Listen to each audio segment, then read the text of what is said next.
Anything else we should touch on before we wrap up? Well, they do offer one final life hack. Oh, a life hack. Yeah, for dealing with messages or opinions you don't like. I'm intrigued. What's the secret? They just say, pause the video and close the tab. Okay, that's pretty funny. It is. It is. But I mean, there's a point there, right? Definitely. They're highlighting the power of choice. Yeah. We don't have to engage with everything. Right. We can choose what we consume, what we give our attention to, Yeah. what we let influence us. So it's not about like silencing people. Yeah. It's about taking control of our own mental and emotional space. Exactly. It's about recognizing that we have agency Right. and that we can step away from conversations or content that isn't good for us. Okay, I think we've explored the main points of this video pretty thoroughly, but before we, jump into any conclusions, let's take a step back and think about the bigger picture here. This whole idea of immunity to offense. Yeah. It's interesting, right? Like it's something we can actually build. It is, yeah. It's not just about having thick skin. It's about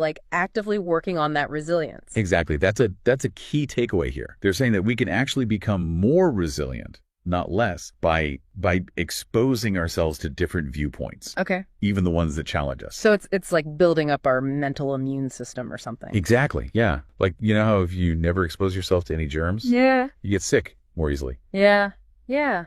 It's kind of like that with our minds too. Makes sense. But okay, how do we actually do that? Like without getting totally overwhelmed or losing ourselves in the process? Yeah, that's a good point. I mean, the world feels pretty intense these days. It does. So much information, so many opinions. Yeah. It's a lot. And that's where I guess that life hack comes in. Uh-huh. Remember, pause the video, close the tab. Right. They're really emphasizing choice here. Yeah. You don't have to engage with every single thing. True. You can choose what you consume, what you Right. pay attention to, Yeah. what you let into your head, your heart, your whole being. So it's about being more mindful about our media diet. Yeah. It's easy to get sucked into all the negativity, especially online. It really is. But I do wonder though, isn't there a risk of creating echo chambers? Hmm. If we only ever see viewpoints that we agree with. That is a valid concern. Yeah. And the creator, they don't really address that directly, Yeah, but it's definitely something to think about. for sure. Maybe it's about finding that balance, right? Balance, yeah. Between protecting ourselves,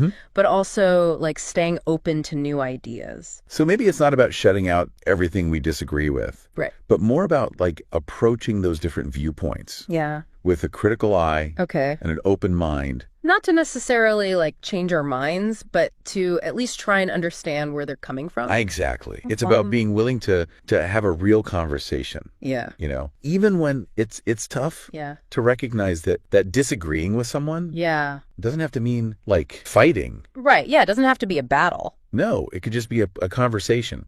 I've been thinking about my own reactions to offense. Oh. There are definitely times when I get defensive or I just want to shut down a conversation that makes me uncomfortable. Yeah. But maybe there's another way. It's a process, right? Yeah. You can all work on it. So it's not about never getting offended. Right. It's about learning to deal with it in a healthier way. Exactly. Yeah. They're saying it's a journey, not a destination. Okay, so we've talked about societal shifts. We've talked about sensitivity, this whole idea of immunity to offense. Yeah.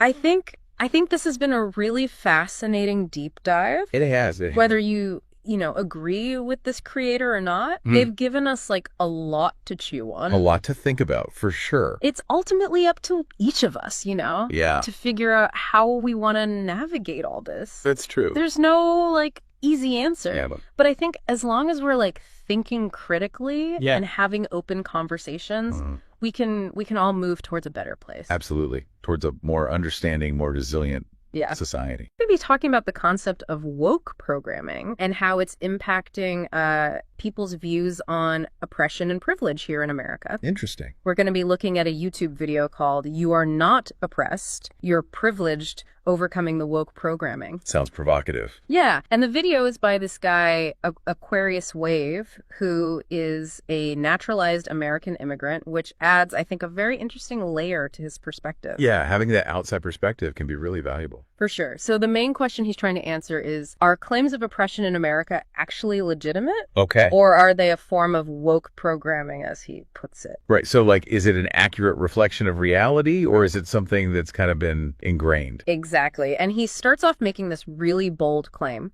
Okay. He argues that the number of immigrants who are coming to America, like flocking to America, kind of contradicts this idea that it's a super oppressive place. And it's like he's speaking from his own experience, too, as someone who actively chose to become a citizen. Right. It's not like he was forced here. He actively decided to make America his home. Exactly. And when you look at like global migration patterns, it's pretty clear that people are drawn to America. And, obviously the American dream, economic opportunity, all that plays a role. Sure. But it's not always that simple. No, you also have people who are fleeing, political persecution, or they're trying to reunite with their families. So it's a much more like multifaceted issue than just escaping oppression. Right. And then he gets into this whole idea that college campuses are basically like these indoctrination hubs churning out all these students who just see oppression everywhere they look. Oh boy. The role of universities in shaping worldviews. Always a hot topic. Always. I mean, it's true that higher education, it's all about critical thinking, challenging traditional beliefs and values. Yeah. But is that really indoctrination? Or is it just like, exposing students to new ideas, helping them think outside the box? That's a good point. It's interesting to think about our own experiences in school, too. Mm-hmm. How did those experiences shape the way we see these social issues? He even compares students' feelings of oppression to the Israelites being enslaved by the Egyptians. Like, their perceptions are just that warped in his view. Wow, that's quite the analogy. It is. I mean, analogies can be really powerful for illustrating a point, but they can also be a bit oversimplistic. Yeah. They don't always capture the full complexity of an issue. That's true. Historical parallels can be insightful, but we have to be careful about making direct comparisons,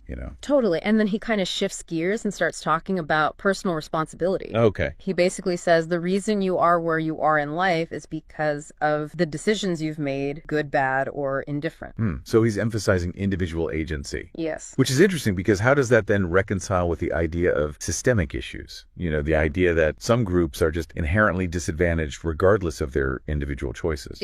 It's a complex interplay between individual action and those larger systems at play. And he doesn't just leave it there either. Yeah. He goes on to fully reject what he calls woke ideology. Oh boy, that word woke. Yeah. It's become so loaded these days. Totally. But at its core, I think it just means being aware of social injustices. Yeah. And systemic inequalities. Yeah. And for him, it's this whole perpetual victimhood narrative that he's pushing back against. So like he's saying this mindset, it's detrimental to society. It holds people back, he says. I think the real challenge is finding that balance. Yeah. Okay. Between recognizing that these issues exist, but also not getting stuck in a cycle of blame and resentment. Right, because that's not helpful either. Right. We need to be able to acknowledge the problems while still empowering ourselves to create change. Absolutely. And here's where things get really interesting. He brings up this psychological concept of projection. Projection. He argues that people often project their own internal struggles, like self-hatred or feelings of inadequacy onto other people. Oh, that's fascinating. It's like a defense mechanism we all use to some extent. Yeah. Like when we blame someone else for our own mistake or assume everyone shares our negative biases. And he suggests that maybe this is why some people are so quick to label others as racist or oppressive. Like maybe they're projecting their own negativity outward. That's a really thought-provoking idea. It is. But we do have to be careful with that. For sure. Just because someone might be projecting doesn't automatically invalidate genuine claims of discrimination. Right. It's more about being introspective and self-aware. Like, am I truly seeing this situation clearly, or are my own biases clouding my judgment? Yeah, that's a good question to ask ourselves all the time. It really is. Wow, there's so much to unpack here, and we're just getting started. Yeah, we are. So up next, we're going to dive into Wave's take on historical oppression in America and his belief that the country has made significant progress despite its, troubled past. Okay, looking forward to it. This is already getting really interesting. It is. Okay, so picking up where we left off, one thing that really jumped out at me was Wave's whole thing about social media, socialists, and comment section communists. It seemed like he was really struggling with the way social justice is talked about online. Yeah, I think he's drawing a distinction between real world experiences and how they get kind of amplified and distorted online. Yeah.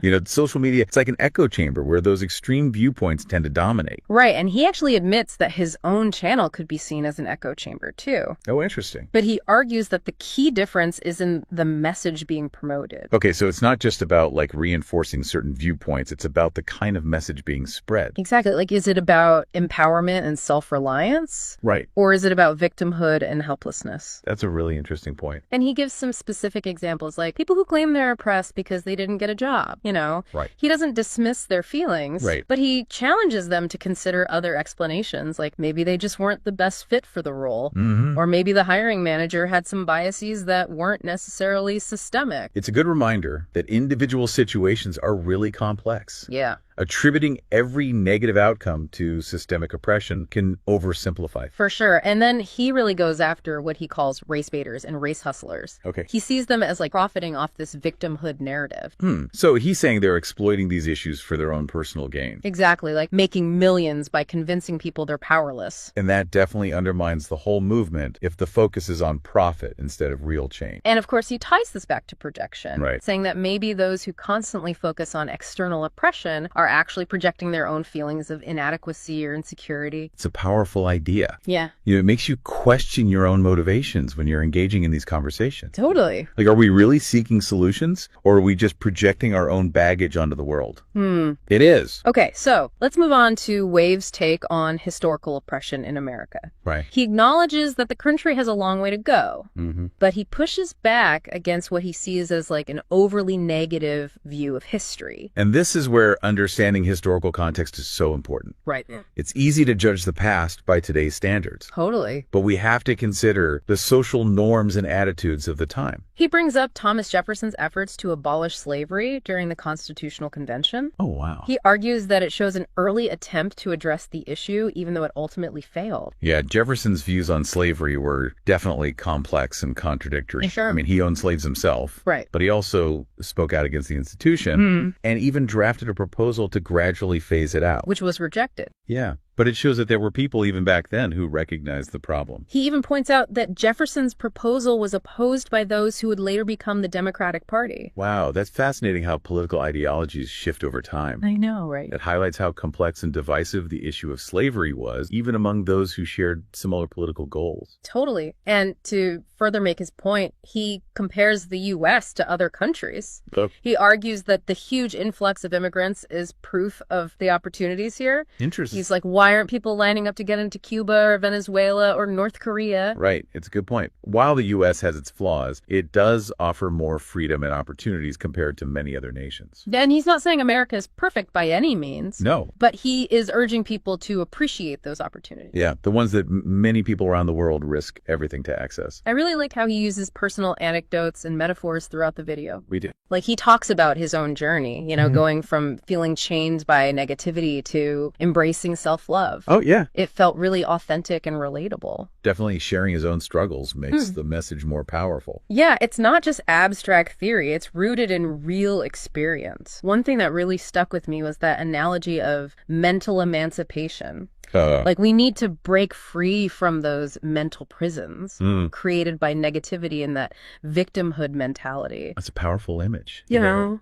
It highlights how our own thoughts and beliefs can either hold us back, right, or they can empower us to move forward. I also love that phrase he uses. Which one? If the size 10 shoe fits, wear it. Oh, yeah, meaning if the truth applies to you, own it. Exactly. It's like a call to action. It is. To confront your own shortcomings and take responsibility. Even if it's uncomfortable. Yeah. And he doesn't leave us on a totally negative note either. No. He ends with this message of hope, emphasizing all the opportunities that are out there for those who have a positive mindset and take action. That's a good point. It's all about perspective. Right. He's not denying the challenges, but he's urging us to focus on solutions and possibilities. Instead of dwelling on those limitations. It's about recognizing the reality of the situation, but also seeing the potential for change. So we've explored this video pretty thoroughly. Right. From his arguments about immigration and college campuses, to his thoughts on personal responsibility, woke ideology, even the psychology of projection. It's been a really interesting journey. It has. What stands out to you the most?